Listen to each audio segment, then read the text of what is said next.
Iranian President Ebrahim Raisi and the country's foreign minister were found and confirmed dead today, hours after their helicopter crashed in fog, leaving the Islamic Republic without two key leaders as extraordinary tensions grip the wider Middle East. Supreme Leader Ayatollah Ali Khamenei, who has the final say in the Shiite theocracy, quickly named a little-known vice president as caretaker until a new election and insisted the government was in control. But the deaths mark yet another blow to a country beset by pressures at home and abroad. Special correspondent Reza Saya in Tehran has the latest. It was a crash felt across the Middle East. In Iran's mountainous northwest, a dense fog thinned out this morning, revealing the helicopter's mangled tail and shards of debris wedged between the trees. After an hours-long search, rescue teams found no survivors. Among the 8 people on board, Iran's hardline president and the supreme leader's protege, Ebrahim Raisi, as well as the country's foreign minister, Hossein Amir Abdollahian. 2 of Iran's most senior figures killed. This is a serious incident for all of us. A stunning loss that threatens instability. But today, the country's newly appointed caretaker, First Vice President Mohammad Mokhber, delivered a message of reassurance. The country will continue moving forward under this leadership. Everyone should continue on with their roles despite this incident. In no way will this tragic incident interfere with the government and running of our country. Raisi was viewed as a regime loyalist, rewarded by Iran's supreme leader with numerous promotions, and finally a presidential candidacy in 2017. That year, Raisi lost. 4 years later, he won after a carefully choreographed election campaign. Raisi's government cracked down on internal unrest after the death of Mahsa Amini sparked mass protests in 2022. Raisi won the 2021 presidential elections with the lowest voter turnout in 4 decades. He was clearly not a popular figure. Even so, many believe his carefully engineered political rise was not going to end at the presidency. Many believe he was being groomed to replace Iran's aging supreme leader. With his death, the most important question now may not be who Iran's next president will be, but who Iran's next supreme leader will be. In Tehran today, hundreds of Raisi supporters gathered in the streets to mourn.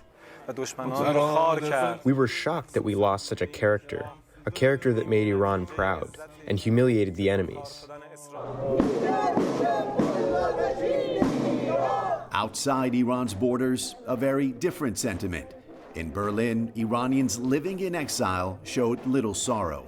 We are very, very happy, and we hope that we, as soon as possible, we will take our country back. Raisi and his convoy had been flying back from Azerbaijan late Sunday, where hours before the crash, he met with leaders and visited a dam construction site. Flying conditions were poor, but officials did not immediately say what caused the Bell helicopter to go down. U.S. State Department officials blamed Iran for flying the helicopter carrying the president in bad weather. Ultimately, it's the Iranian government that is responsible for the decision to fly a 45-year-old helicopter in what was described as poor weather conditions, not any other actor. Acting President Mokhber spoke by phone today with leaders of Russia and Turkey, and condolences poured in from countries around the world. Officials in Lebanon, Syria, and Iraq announced a mourning period to span the next 3 days. For the PBS NewsHour, I'm Reza Saya in Tehran. And to break down what this means for Iran's future and how it impacts foreign policy at this crucial juncture, we turn now to Suzanne Maloney. She's Vice President and Director of Foreign Policy at the Brookings Institution. That's a Washington, D.C. think tank. Welcome. Thanks for being here. Thank you. Let's begin with this helicopter crash. Is there any reason to believe that this was anything other than an accident, that this could have been foul play? I think the most realistic explanation is one that is the most obvious. It was very poor weather based on some of the scenes from the rescue efforts. There was fog, rain, and it was a helicopter that was quite old. It's quite understandable that there are conspiracy theories. Iranians have a tendency to interpret events in the light of their own history, and of course, in particular, the region has been aflame recently. Iran recently struck Israel in an unprecedented attack, and the Israeli response was quite mild. And so, given the past history of Israeli assassinations on Iranian territory of nuclear scientists, I think it's not surprising that there are conspiracy theories within Iranians and around the region. Tell us more about Ebrahim Raisi. We heard Reza Saya just report there, not a popular man, but tell us about the role he played in leadership, how he was seen by the public. Well, his most notable achievement was his role in the deaths of thousands of political prisoners back in 1988 who were sent to their deaths in sham trials over which Raisi and several other judges presided. That seems to have cemented his rise through the judicial apparatus within Iran, which is typically not a path to power within the executive branch. And yet Raisi was plucked from the judiciary, clearly being groomed for something greater by the Iran supreme leader. He had close family connections to Iran's powerful religious establishment in Mashhad and had run Iran's largest religious shrine there. And many considered him to be the most leading candidate for succession. The supreme leader in Iran, who holds ultimate authority, is 85 years old and is expected to pass from the scene in coming years. And Raisi was a protege of Khamenei's. As you mentioned, he is 85 years old. Succession talk is ramping up. Is there a clear successor to Khamenei in Raisi's absence?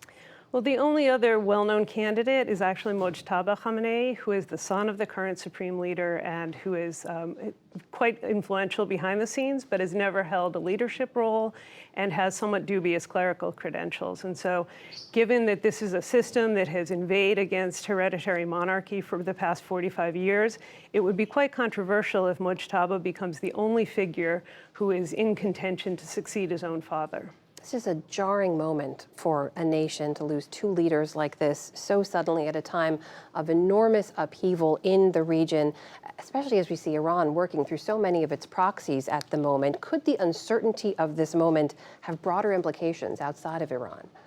I think that it will have a big shock to the system. The foreign minister who was killed, Hussein Amir Abdullahian, was quite influential, well connected to the security bureaucracy, and played a major role in Iran's coordination around its proxies across the region. His loss will be felt, and the regime, I think, will be on edge as they want to avoid any appearance of vulnerability. They've got to stage manage an electoral process among a population that has demonstrated very little interest in these heavily managed elections. And they've got to ensure that they actually set the leadership up for a smooth transition with the expectation of a potential succession for the supreme leader. Do you see any future leader dramatically changing Iran's posture or its strategy in the region at the moment?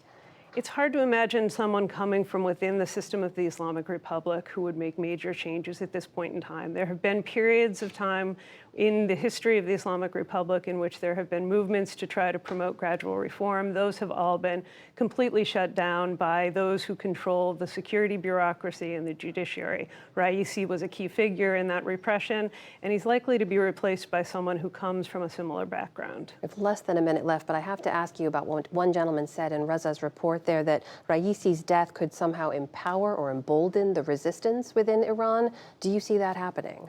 I think it's an opportunity, and Iranians have very few opportunities to both celebrate and potentially dream of something different for their country. And so I look forward to seeing what may happen in Tehran and around the country over the course of upcoming weeks. Suzanne Maloney of the Brookings Institution, thank you so much for joining us. Appreciate your time. Thank you.